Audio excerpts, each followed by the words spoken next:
तिळगुळाचे लाडू म्हटले की पाक हा आलाच. पण आज आपण जरासुद्धा पाक न करता तिळाचे लाडू कसे बनवायचे ते बघणार आहोत. अगदी शेवटपर्यंत म्हणजे मिश्रण संपेपर्यंत लाडू अगदी सहज वळला जातो. तर इथे पाकाचे अजिबातच टेन्शन न घेता आज आपण तिळाचे लाडू बनवणार आहोत. अगदी तोंडात टाकताच विरघळणारा व अजिबातच दातांना न चिटकणारा.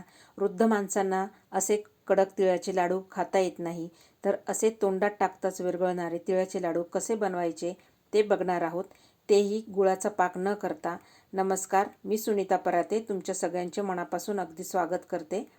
चला तर रेसिपीला सुरुवात करूया. तर इथे मी थोडे शेंगदाणे घेतलेले आहे आणि 1 वाटी मी तीळ घेतलेले आहे, अगदी थोडी कमी आहे.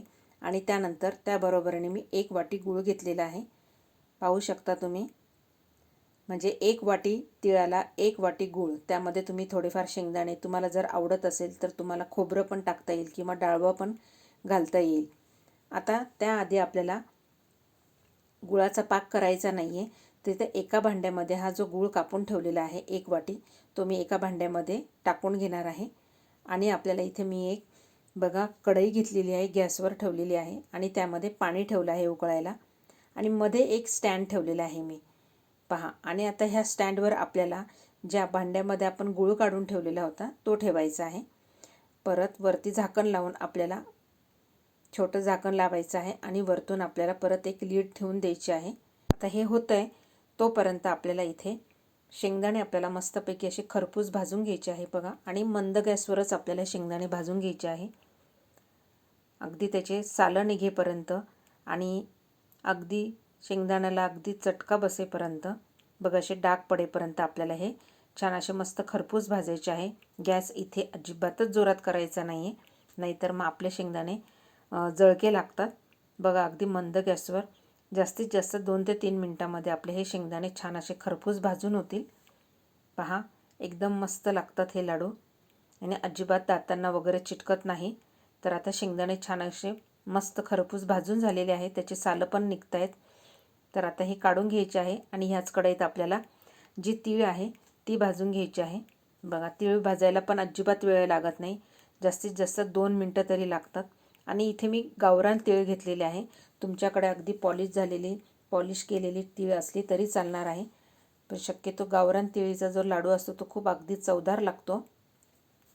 बघा, 2 मिनटानंतर आपली ही जी तीळ आहे अगदी चटकायला लागते. तीळ गरम व्हायला किंवा भाजायला अजिबात वेळ लागत नाही. आता ती पण मी काढून घेणार आहे आणि आता हे मिश्रण थंड करायला ठेवायचं आहे आपल्याला. पहा, आता इथे तोपर्यंत बघूया आपला गूळ पण विरघळला की नाही. आपल्याला गुळाचा पाक करायचा नाही आहे, फक्त आपला गूळ जो आहे तो विरघळला पाहिजे. बघा इथे छान अगदी बघा मस्तपैकी हा गूळ विरघळलेला आहे. तुम्हाला हे जे आहे ही प्रोसेस तुम्हाला अगदी कुकरमध्ये सुद्धा एका शिट्टीमध्ये होऊ शकते.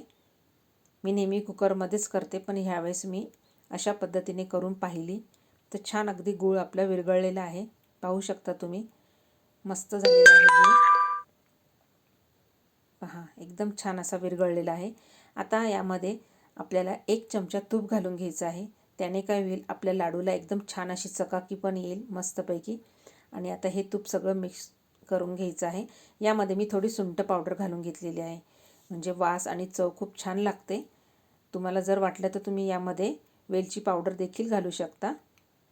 पहा, आणि आता हे सगळं मिक्स करून घ्यायचं आहे आपल्याला. बघा, आता इथे आपण जी भाजून ठेवलेली तीळ होती ना, ती पूर्ण यामध्ये घालून घ्यायची आहे. जर तुम्हाला अगदी मिक्सरला ग्राइंड करून घ्यायची असेल तरी करू शकता, म्हणजे आपलं बाइंडिंग छान येईल. पण मी इथे डायरेक्ट घातलेलं आहे. आणि त्यामध्ये आपले जे शेंगदाणे आहे त्यांचे सालं काढून ते जाडे भरडे असे थोडेसे मिक्सरला काढून घेतलेले आहे. आता हे दोन्ही मिक्स करून घ्यायचं आहे व्यवस्थित. आणि आपण आता जो गूळ विरघळवून ठेवलेला होता तो पूर्ण यामध्ये घालायचा आहे. बघा किती छान असा विरघळलेला आहे गूळ. बघा, अजिबात पाकाचं टेन्शन नाही आहे की पाक बिघडण्याची शक्यताच नाही आहे. बघा, आता हे सगळं मिश्रण आपल्याला मिक्स करून घ्यायचं आहे. तर सगळं मिश्रण इथे मी मिक्स करून घेणार आहे.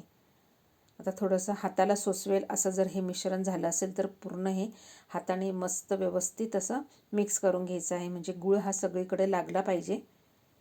पहा, आणि आता आपल्याला हे लाडू वळवायला घ्यायचे आहे आणि लाडू हा सहज वळला जातो, पाहू शकता तुम्ही. आणि अगदी थोडंफार जर तुम्हाला वाटत असेल हाताला चिटकतंय तर तुम्ही थोडासा पाण्याचा हात किंवा तेलाचा किंवा तुपाचा हात देखील लावू शकता. बघा किती सुंदर आपला लाडू वळला गेला आहे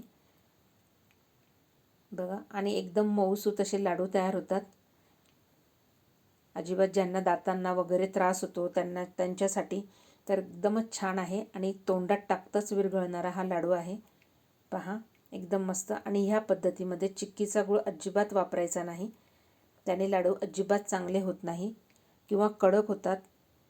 बघा आता इतकं छान अगदी. आणि माझा हा लाडू जो अगदी शेवटपर्यंत मिश्रण संपेपर्यंत लाडू हा वळला जातो पहा. आणि किती छान अगदी मस्त आणि खूप सुंदर झालेले आहेत हे लाडू. तर अशाच प्रकारे मी हे सगळेच्या सगळे लाडू वळवून घेणार आहे. पाहू शकता तुम्ही एकदम छान झालेले आहे. ते एक वाटी तिळामध्ये माझं हे 15 ते 16 लाडू तयार झालेले आहे, मीडियम साईजचे. पाहू शकता किती सुंदर दिसत आहेत बघा. तुम्हाला जर माझी रेसिपी पाहायला आवडत असेल तर माझ्या चॅनलला नक्की सबस्क्राईब करा, शेअर करा, लाईक करा व कमेंट करायला विसरू नका. आणि आता हळदी कुंकू पण राहणार आहे, तर तुम्ही लाडू केले नसाल तर नक्की या पद्धतीने एकदा करून बघा. एकदम सगळ्यात सोपी पद्धत हीच आहे बघा. अजिबात पाकाचं टेन्शन नाही, पाक करायची सुद्धा गरज नाही आहे. आणि अगदी फक्त गूळ आपल्याला विरघळवून घ्यायचा आहे आणि त्यामध्ये सगळं मिश्रण आपलं सगळं मिक्स करून मग आपल्याला लाडू वळवून घ्यायचे आहे बघा. खूप छान झालेले आहे लाडू हे एकदम. तर ह्या पद्धतीने तुम्ही नक्की करा. आता मी तुम्हाला एक लाडू हा तोडून दाखवते आहे. एकदम मऊसूत आणि खूप छान झालेला आहे पहा. पाहू शकता तुम्ही टेक्स्चर वगैरे किती छान झालेलं आहे. किती म्हणजे अगदी कोणीही खाल्ला तरी सहज, अगदी अजिबात दातांना त्रास नाही, काही नाही. तर एकदा ह्या पद्धतीने नक्की करून बघा, तुम्हाला नक्की आवडेल बघा.